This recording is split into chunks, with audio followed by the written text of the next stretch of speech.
दोस्तों, स्वागत है आप सबका आपके अपने YouTube चैनल आर्ट एजुकेशन में। आज का सेशन बहुत बेहतर होने वाला है। आज हम लोग देखने वाले हैं 12th क्लास का जो फर्स्ट चैप्टर है ज्योग्राफी का, मानव भूगोल प्रकृति एवं विषय क्षेत्र। क्या है? मानव भूगोल प्रकृति एवं विषय क्षेत्र जो है, इसी का हम लोग बेहतरीन सब्जेक्टिव प्रश्न को देखेंगे। एक एक प्रश्न को इतने इजी वे में लिखा गया है कि आप इसी क्लास में याद करके चले जाएंगे।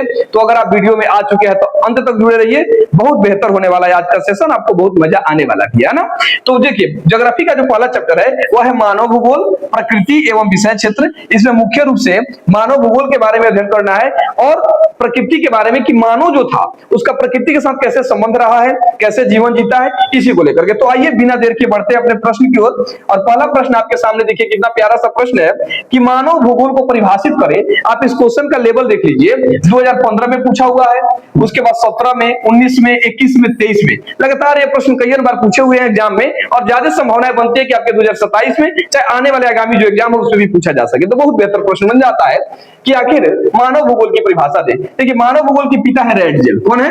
रैटजेल। मानव भूगोल के पिता है रैटजेल। कलर चेंज कर लेने दीजिए, थोड़ा रेड ले लेते हैं। चलिए, मानव भूगोल के पिता कौन है? रैटजेल है। ये ऑब्जेक्टिव क्वेश्चन भी पूछता है। इनका पूरा नाम था फ्रेडरिक रैटजेल। क्या था? फ्रेडरिक रैटजेल थे। कौन थे? फ्रेडरिक रैटजेल। फ्रेडरिक रैटजेल को मानव भूगोल का जनक माना जाता है। मानव भूगोल क्या होता है? तो मानव भूगोल बताया गया कि वैसा विषय क्षेत्र जिसके अंतर्गत मानव का प्रकृति के साथ कैसे संबंध रहा, इसका अध्ययन हम लोग करते हैं, उसे मानव भूगोल कहते हैं। यानी मानव जो था कैसे प्रकृति के साथ संबंध स्थापित किया, समाज के साथ कैसे संबंध स्थापित कर, कैसे अपने जीवन को जिया, इसी को कहा जाता है मानव भूगोल। देखिए, आइए आंसर देखते हैं क्या है कि मानव भूगोल एक ऐसा विषय है जो मनुष्य और उसके पर्यावरण के बीच पारस्परिक संबंधों का अध्ययन कराता है। पारस्परिक संबंधों का मतलब होता है आपसी संबंध। पारस्परिक संबंधों का मतलब आपसी संबंध का अध्ययन कराता है। यह बताता है कि कैसे मनुष्य प्राकृतिक और सामाजिक वातावरण के साथ मिलकर जीवन को आसान बनाते हैं और अपने चारों ओर परिवर्तन लाते हैं। ये बताता है कि कैसे प्रकृति के साथ अपना संबंध स्थापित करते हैं, कैसे समाज के साथ संबंध स्थापित करते हैं और अपने जीवन को सुखमय बनाते हैं। उसी को हम लोग क्या कहते हैं? मानव भूगोल कहते हैं। और मानव भूगोल के पिता कौन है? फ्रेडरिक रैटजेल। फ्रेडरिक रैटजेल द्वारा लिखित एक बुक था जिसका नाम था एंथ्रोपोजियोग्राफिया। क्या था? एंथ्रोपोजियोग्राफिया। उस बुक का नाम याद रखेंगे, एंथ्रोपोजियोग्राफिया। इसी बुक में सबसे पहले इन्होंने मानव भूगोल की परिभाषा दी, इसलिए मानव भूगोल के जनक फ्रेडरिक रैटजेल को माना जाता है। आई थिंक आप इस बातें को बिल्कुल समझ चुके होंगे। चलिए अगला देखते हैं। अगला प्रश्न आपके सामने यह है कि निश्चयवाद क्या है। बहुत इंपॉर्टेंट प्रश्न है, 2013 में पूछा हुआ है, 2016 में क्वेश्चन पूछा हुआ है, इस बात को ध्यान रखिए। 16 में पूछा हुआ है, 13 में पूछा हुआ प्रश्न है ना। तो चलिए इस बात को आगे देखते हैं हम। आखिर निश्चयवाद क्या होता है? निश्चयवाद कहने का मतलब है कि जो पहले मनुष्य जो था पहले प्रकृति के अनुसार जीवन जीता था। किसके अनुसार? प्रकृति के अनुसार जीवन जीता था। यानी प्रकृति को देन माना जाता था और मानव को उसमें दास माना जाता था। मानव क्या था? दास था। यानी मानव प्रकृति का दास है। किसमें कहा गया? निश्चयवाद में कहा गया। थोड़ा इस बात को ध्यान रखिएगा, अब आपको समझाते, बिल्कुल आप याद कर पाइएगा क्लास में ही। निश्चयवाद जो था, यह जो इसके जनक थे फ्रेडरिक रैटजेल थे। रैटजेल जब आए तो उन्होंने बताया कि जो मानव है पहले प्रकृति के अनुसार जीवन जीता था, तो उसको कहा गया आपका निश्चयवाद कहा गया। उसके बाद आगे जो है निश्चयवाद के जनक कौन थे? फ्रेडरिक रैटजेल थे। उसके बाद इनकी शिष्य आई एनल सेम्पुल, जो फ्रेडरिक रैटजेल के शिष्य थे, उन्होंने भी यही बातें कहा कि जो मानव है वो प्रकृति का क्या है? दास है। उसके बीच में है विडाल डी ला ब्लास। विडाल डी ला जो ब्लास है, उन्होंने कहा नहीं, प्रकृति मानव का दास नहीं है, मानव प्रकृति का दास नहीं बल्कि प्रकृति मानव का दास है। उल्टा कह दिए, या मानव को दास माना गया, बल्कि कहा गया फ्रेडरिक रैटजेल जो थे उन्होंने फ्रेडरिक रैटजेल कहा कि, ध्यान दीजिएगा, फ्रेडरिक रैटजेल कहा कि प्रकृति राजा है और मानव क्या है? दास है। निश्चयवाद में कहा गया। लेकिन जब विडाल डी ला ब्लास आए तो उन्होंने क्या किया? प्रकृति को दास बना दिया कि प्रकृति क्या है? दास है और मानव जब चाहे इसको अपने अनुसार बदल सकता है। उसको विडाल डी ला ब्लास थे। उसके बाद ग्रिफिथ टेलर। ग्रिफिथ टेलर दोनों बीच का रास्ता निकाले। तो एक एक करके हम सारी चीजों को देखते चलेंगे। पहले इस प्रश्न का समझिए कि निश्चयवाद आपका क्या होता है। करे मनुष्य अपनी प्रारंभिक अवस्था में प्रकृति के अनुसार जीवन जीता था। समझ आया ना? प्रारंभ में प्रकृति के अनुसार जीवन जीता था।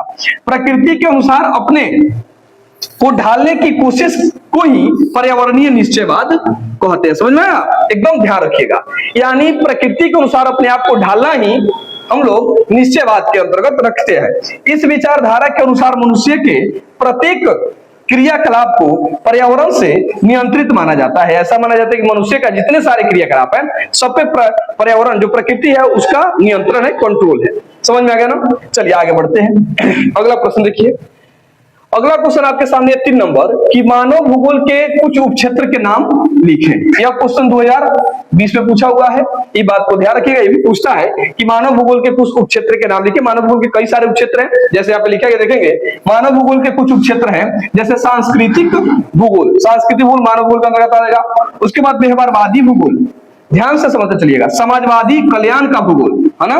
अगला देखेंगे अवकाश का भूगोल, लिंग का भूगोल, ऐतिहासिक भूगोल, चिकित्सक भूगोल, निर्वाचन भूगोल, सैन्य भूगोल, इशारा भूगोल जो है सैन्य भूगोल, संसाधन भूगोल, इसमें संसाधन के बारे में करेंगे, कृषि भूगोल, उसके बाद उद्योग भूगोल, विपणन भूगोल, पर्यटन भूगोल, अंतरराष्ट्रीय व्यापार का भूगोल आदि। तो ये सब आपके मानव भूगोल के क्या हो गए, कुछ उपक्षेत्र हो गए जिसके अंतर्गत हम लोग पूरे मानव के क्रियाकलापों का अध्ययन करेंगे इसमें, है ना। तो क्वेश्चन बहुत इंपॉर्टेंट बन जाता है आपके लिए। चलिए अगला प्रश्न देखते हैं।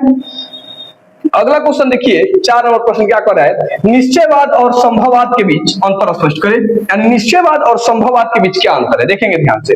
निश्चयवाद के अनुसार मनुष्य का जीवन पूरी तरह से प्रकृति और पर्यावरण पर निर्भर होता है। समझ में आया ना?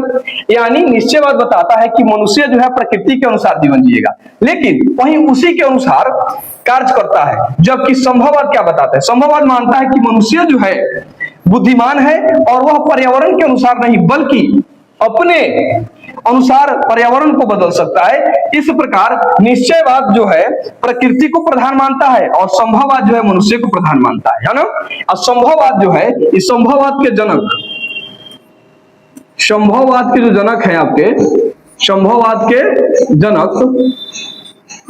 संभववाद के जनक आपके हो जाएंगे Vidal de Laplace, Vidal de Laplace,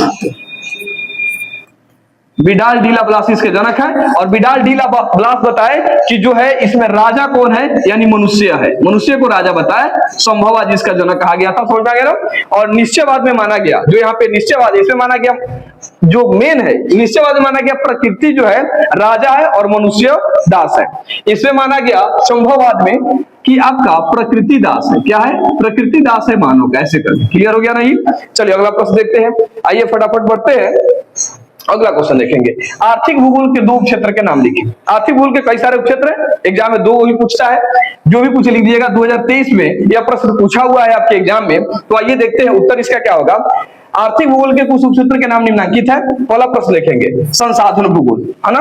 उसके बाद कृषि भूगोल, उद्योग भूगोल, विपणन भूगोल, पर्यटन भूगोल और अंतरराष्ट्रीय व्यापार का भूगोल, यह सब आपके आर्थिक भूगोल में आते हैं। आर्थिक भूगोल कहने का मतलब होता है भूगोल की वह शाखा जिसके अंतर्गत, आर्थिक भूगोल, भूगोल की वह शाखा जिसके अंतर्गत हम लोग अर्थ से रिलेटेड कामों को करते हैं उसे आर्थिक भूगोल कहते हैं। जैसे देखिएगा संसाधन भूगोल है, इसमें पैसा कमाने की बात आएगी आपके, कृषि भूगोल में कृषि कार्य होगा, उद्योग भूगोल में उद्योग होगा। तो इस तरह से आपके आर्थिक भूगोल के क्षेत्र यह आते हैं। इसमें से 2 पूछा एग्जाम में, आप 2 लिख सकते हैं। चलिए अगला प्रश्न देखते हैं।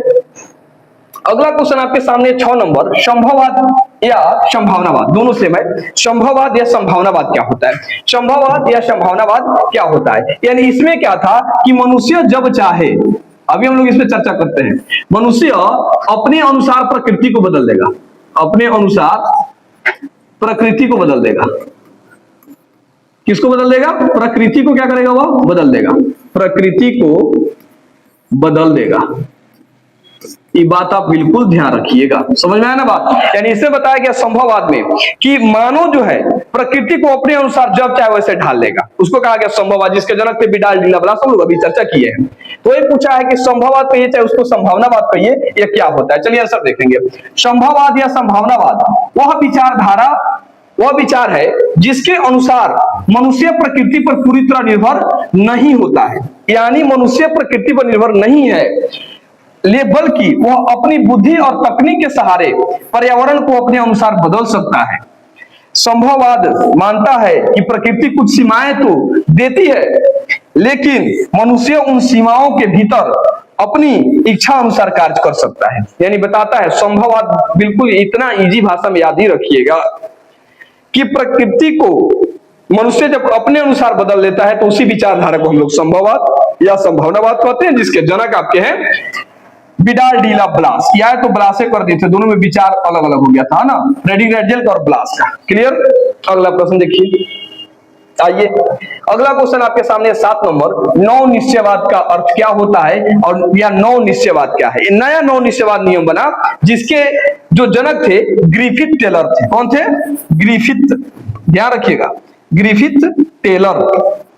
कौन थे मेरे भाई? ग्रिफिथ टेलर थे। याद रखिएगा, ऑब्जेक्टिव क्वेश्चन पूछा जाता है कि आखिर ये नौ निश्चयवाद है, इसके जनक कौन थे। तो इन्होंने बताया क्या, देखिएगा नौ निश्चयवाद में कि प्रकृति जो है, यानी मनुष्य जो है ना ही प्रकृति के अनुसार जीवन जीता है और ना ही अपने अनुसार जीवन जीता है, बल्कि दोनों में एक दूसरे के सामान्य है और दोनों एक दूसरे के पूरक है, यानी बीच का रास्ता निकाला, उसी को कहा गया नौ निश्चयवाद। यानी इसमें देखेंगे नौ निश्चयवाद का मतलब होता है कि मनुष्य पूरी तरह से ना तो प्रकृति पर निर्भर है और न ही पूरी तरह से स्वतंत्र है। यह विचार बताता है कि मनुष्य प्रकृति के नियमों का पालन करते हुए उस पर नियंत्रण पा सकता है ना।